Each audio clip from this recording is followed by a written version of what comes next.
Eu sei que muita gente romantiza o Dia das Mães. Fotos de flores nas redes sociais, mensagens copiadas de internet, beijos apressados na testa. Mas poucas dessas pessoas sabem o que é passar essa data sendo tolerada e não celebrada. Me chamo Alzira, tenho 63 anos. E este é o primeiro Dia das Mães em que eu não tive que sorrir forçadamente por educação. E isso não tem nada a ver com presentes ou almoços. Tem a ver com dignidade. Aquele domingo começou como tantos outros.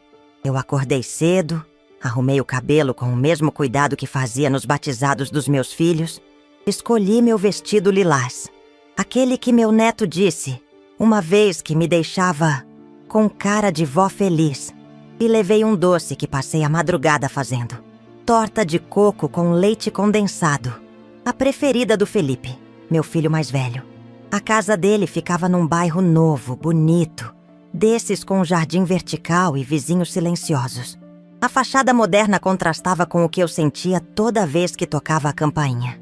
Uma mistura de nervosismo e constrangimento, como se eu precisasse me justificar por estar ali. Júlia, a esposa dele, abriu a porta. Um sorriso apertado, quase automático. Que bom que a senhora veio, dona Alzira. Sem beijo, sem abraço, só a frase pronta. Entrei. O cheiro era bom. Carne assando, arroz com alho, perfume floral no ar. Tudo perfeito. Demais. A mesa estava posta com um jogo americano novo. Taças de cristal e guardanapos com monogramas. Me indicaram um lugar na ponta da mesa. Sozinha, de frente para a porta da varanda. Felipe apareceu logo depois, abraçando os 2 filhos, beijando a testa da Júlia, distribuindo sorrisos performáticos. Me deu um beijo na bochecha, seco, e comentou qualquer coisa sobre o tempo. Vai chover depois, mãe. Melhor não demorar para ir embora. Nem tínhamos sentado ainda. Tentei disfarçar o incômodo, como sempre fiz. Sentei, sorri. Observei em silêncio enquanto serviam as entradas. As crianças corriam em volta da mesa e os adultos fingiam normalidade. Quando o vinho foi servido, algo me chamou a atenção. Minha taça já estava cheia. Ninguém me perguntou se eu queria. Para a senhora, mãe, disse Júlia, colocando a garrafa de volta no aparador. Olhei para o líquido. Um tinto mais escuro do que o habitual, com um aroma doce demais. Lembrei na hora da dona Rita, minha vizinha, que teve um episódio sério após misturarem o remédio dela com vinho num aniversário. Dizem que foi distração. Eu não sei. Só sei que algo ali me deixou alerta. Levei a taça ao nariz. Um toque de amêndoas. Mas havia outra coisa. Um cheiro químico. Leve, mas presente. Fingi um brinde. Encostei os lábios no copo. Mas não bebi. O olhar de Júlia me observava como quem espera o próximo movimento. Sorri. Aguardei. E, num momento em que todos se distraíram com as crianças, troquei discretamente minha taça com a dela. A troca foi rápida, ensaiada. Natural, como quem só ajusta o lugar dos copos para limpar a toalha. 10 minutos depois, Júlia levou a mão ao estômago. Ai, murmurou tentando levantar. Acho que comi muito rápido. Começou com tontura, depois enjoo. As crianças foram levadas para o quarto. Felipe ficou ao lado dela, pálido. O clima da mesa desmoronou. Eu, em silêncio, senti um arrepio. Observei, não de satisfação, mas de confirmação. É melhor levá-la ao hospital, disse eu em voz baixa. Pode ser algo sério. Felipe nem olhou para mim, mas acatou. Enquanto eles saíam às pressas, os parentes murmuravam confusos. Uma das sobrinhas perguntou se ela tinha alergia a algum tempero. Eu apenas balancei a cabeça, olhando para o vinho deixado na garrafa. Fiquei sozinha na casa por alguns minutos, antes que todos saíssem. Recolhi minha torta da mesa, ainda intocada, e guardei em um dos potes que tinha trazido. Um hábito antigo, de quem sabe que nem sempre será servido. Peguei minha bolsa e fui embora andando, com o coração batendo devagar, como quem acaba de atravessar uma ponte perigosa e sobreviveu. No caminho de volta, o céu realmente começou a fechar. O mesmo céu que o Felipe comentou. Mas não me molhei. Entrei em casa, Tirei o vestido com calma, soltei os cabelos e me olhei no espelho. Pela primeira vez, em muito tempo, vi nos meus olhos algo que não era tristeza. Era lucidez. Não dormi naquela noite, mas não por angústia. Era como se, enfim, as peças tivessem se encaixado. Tudo o que sempre desconfiei, senti, intuí, agora fazia sentido. Eles queriam me calar, me excluir de forma definitiva, tornar minha presença uma inconveniência passageira. Mas erraram na dose e subestimaram a mãe que, apesar de cansada, ainda estava desperta. Aquela foi a última vez que entrei na casa do meu filho, mas foi também o primeiro dia em que deixei de me sentir uma sombra.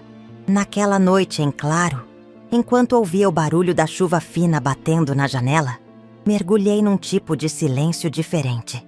Não o silêncio da solidão, mas o do entendimento. Como se, enfim, tivesse coragem de conversar comigo mesma. Sem filtros, sem desculpas, sem tentativas de justificar quem não merecia.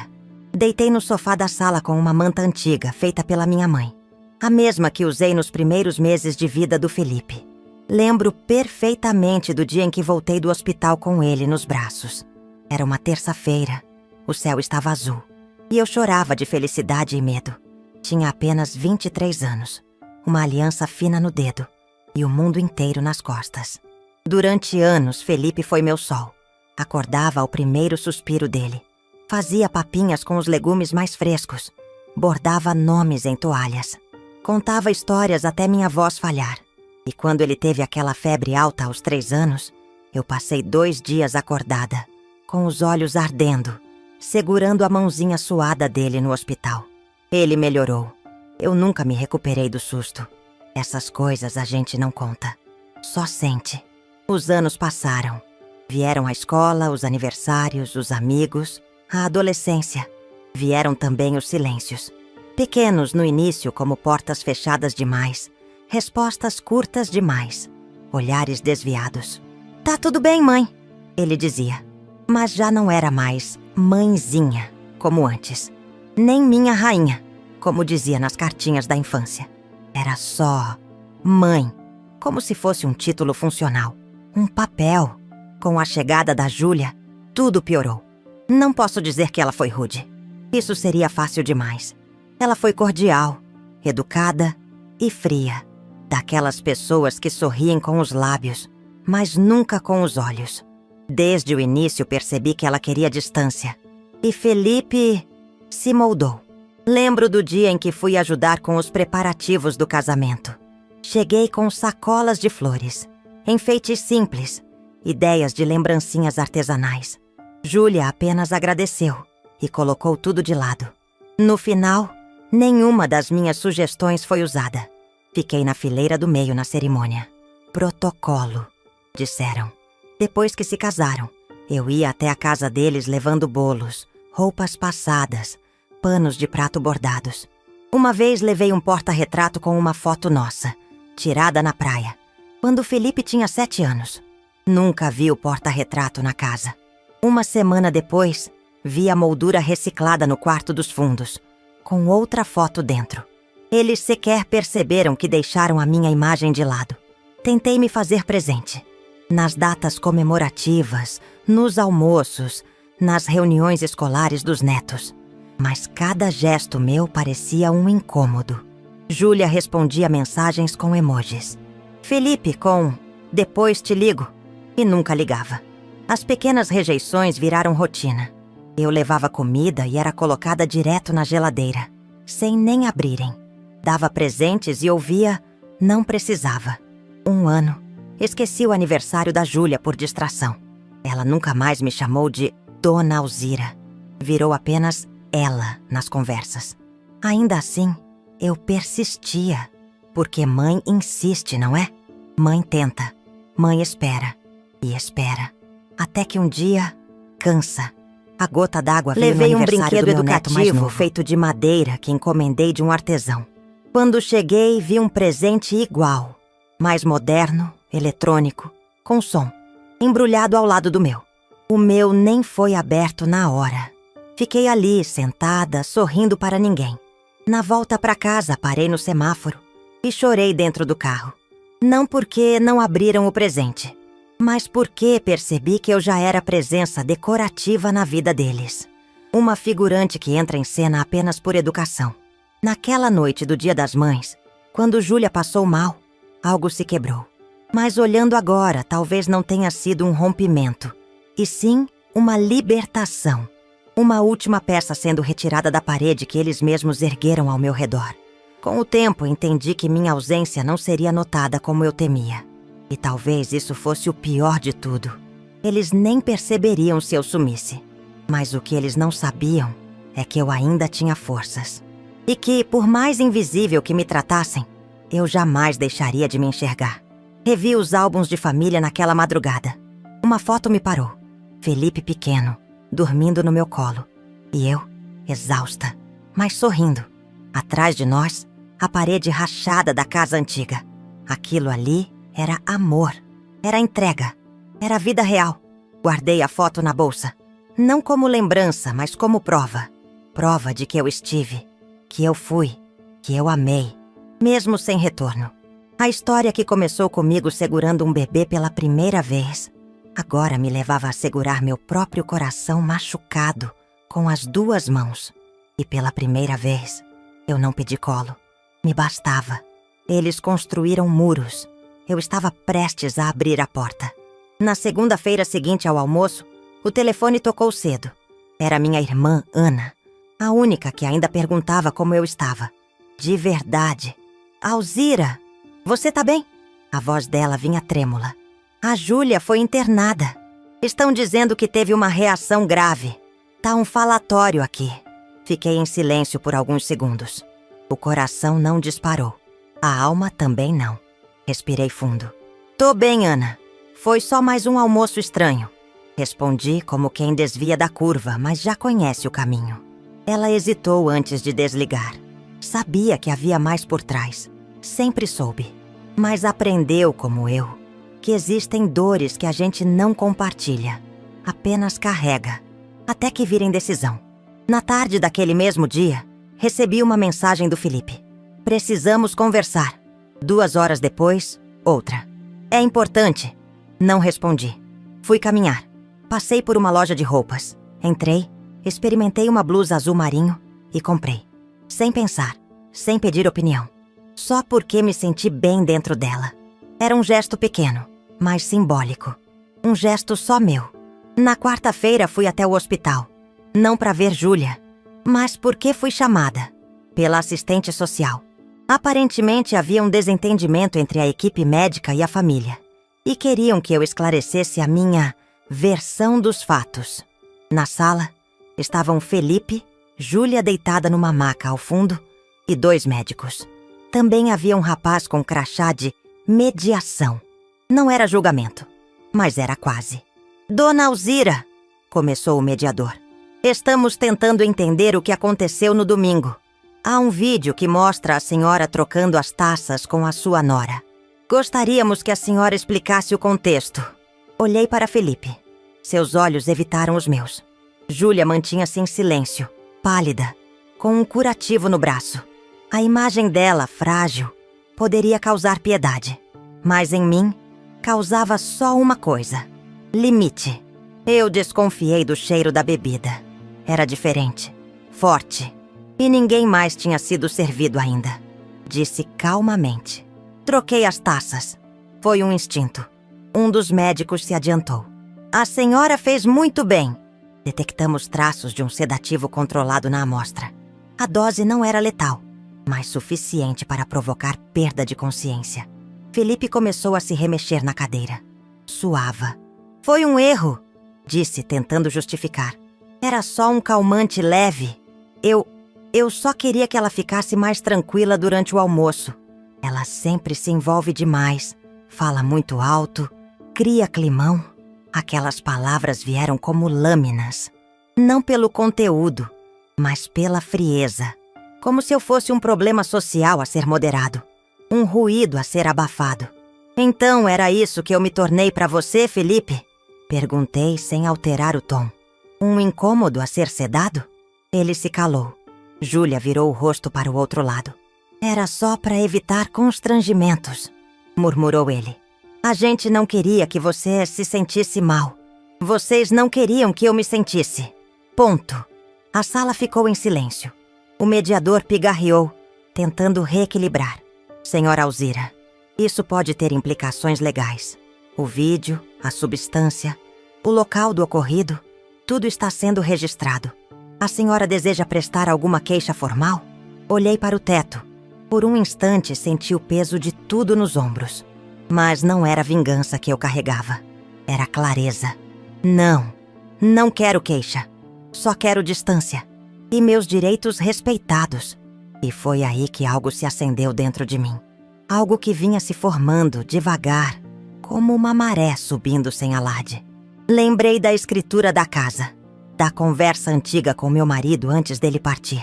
Lembrei que aquela casa era, oficialmente, ainda minha. Eles nunca formalizaram a transferência. Achavam que, por conveniência ou cansaço, eu nunca faria nada. Eles esqueceram quem me ensinou a ser mãe. Minha própria mãe. E ela sempre dizia, quando te empurrarem contra a parede, lembre que você é parede. Levantei-me com calma.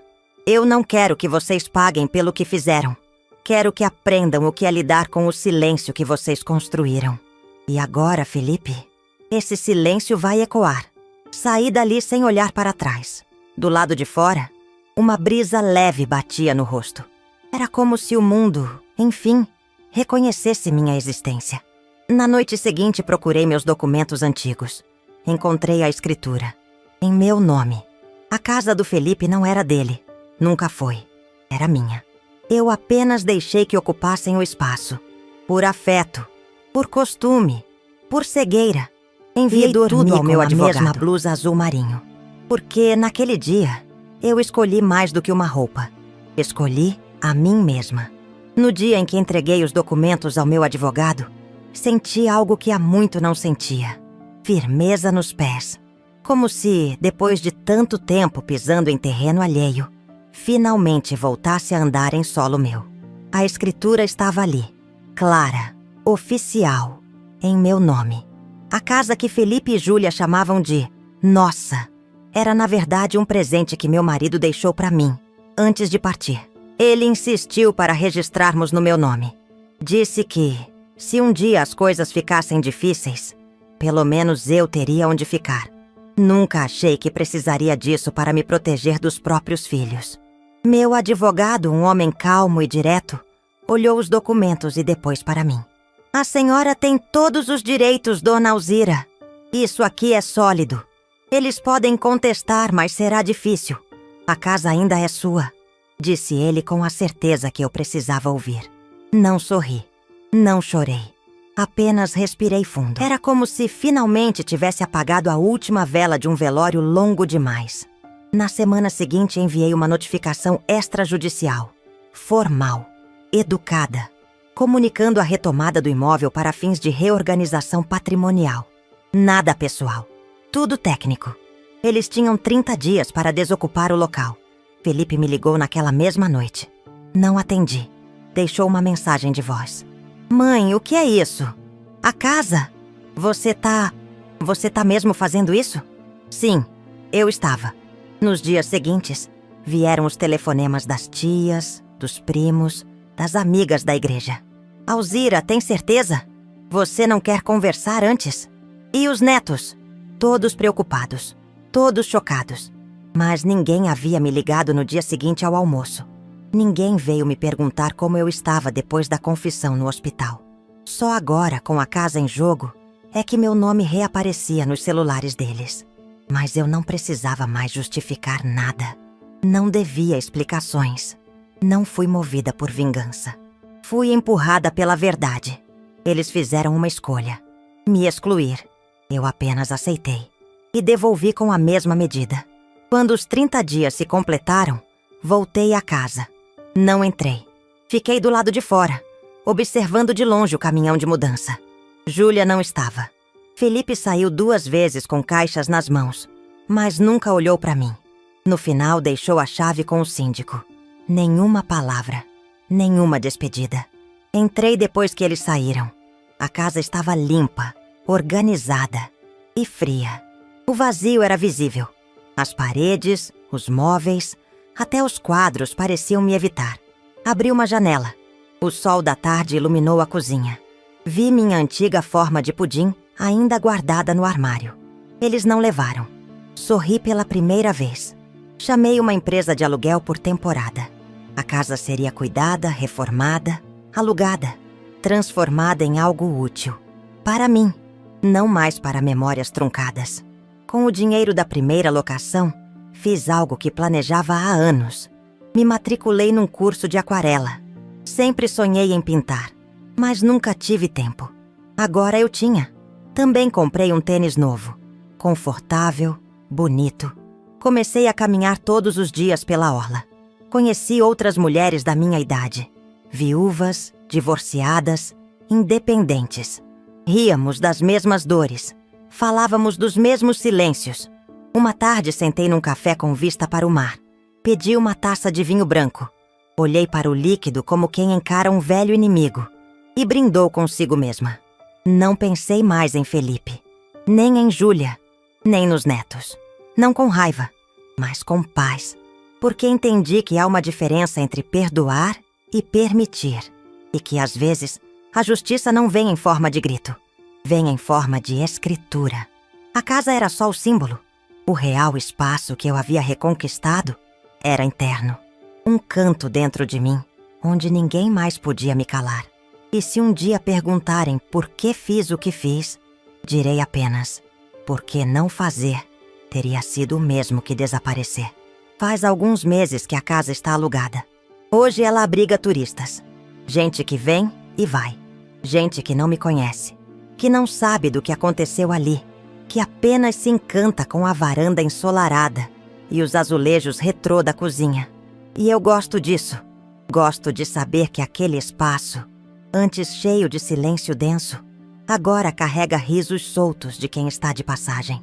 A casa deixou de ser um altar de frustração para se tornar cenário de recomeços alheios. E isso, de algum jeito, me conforta. Com o dinheiro do aluguel, tenho feito pequenas coisas que sempre adiei. Nada extravagante.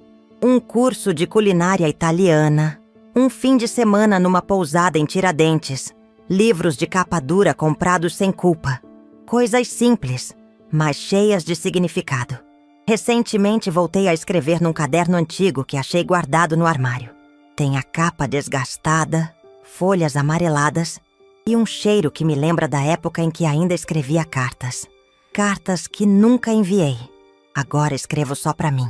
Escrevo sobre como é estranho e bonito envelhecer com mais autonomia do que afeto. Sobre como o silêncio dos outros ensina a ouvir a própria voz. E sobre como, mesmo depois de tanto tempo se apagando para caber, ainda existe dentro da gente uma chama que se recusa a morrer. Outro dia sonhei com Felipe. Ele era pequeno de novo. Corria no quintal da nossa casa antiga, com os pés descalços e o riso solto. No sonho, ele olhava para mim com aquele brilho de quando me chamava de minha rainha. Acordei com lágrimas nos olhos, mas não eram de saudade. Eram de luto, por algo que já foi. E que agora, enfim, pode descansar. Não desejo mal a ele, nem a Júlia, nem a ninguém. Só não desejo mais a mim, o papel de quem espera reconhecimento, onde nunca houve respeito. Meus netos não me visitam. Talvez porque sejam pequenos demais para entender. Talvez porque já tenham sido treinados a olhar através de mim. E tudo bem. A ausência deles doeu, sim. Mas hoje dói menos. A dor virou um canto mais suave no peito. Como uma cicatriz que a gente já sabe que está ali, mas que não sangra mais. Certo dia, parei em frente a um espelho da sala. Vi o reflexo de uma mulher de cabelos grisalhos, pele marcada e olhar firme. Não vi uma vítima, nem uma senhora amargurada. Vi alguém inteira. E me vi bonita. Não como antes, mas como agora. Bonita pela coragem de recomeçar depois dos 60. Pela força de dizer não. Pela dignidade de seguir sem arrastar ninguém junto. Às vezes caminho até uma praça perto de casa. Sento num banco com meu caderno no colo. E fico observando o mundo. As crianças brincando, os casais discutindo baixinho, os cachorros latindo sem razão, a vida acontecendo. E ali, naquele espaço onde ninguém me cobra nada, eu me sinto viva. Porque entendi que liberdade, no fim das contas, não é sobre sair correndo. É sobre ficar onde se pode respirar. No último Dia das Mães fui ao cinema sozinha. Escolhi um filme leve, comprei pipoca e refrigerante e sentei bem no meio da sala. Ninguém me chamou de exagerada. Ninguém me pediu para falar mais baixo. Ninguém me interrompeu. Foi o melhor Dia das Mães da minha vida. Não teve presente, nem abraço. Teve presença. A minha. E se algum dia alguém me perguntar o que eu ganhei com tudo isso, responderei com uma única frase. Eles tentaram me apagar com silêncio. Hoje, sou eu quem escolhe com quem dividir meu som.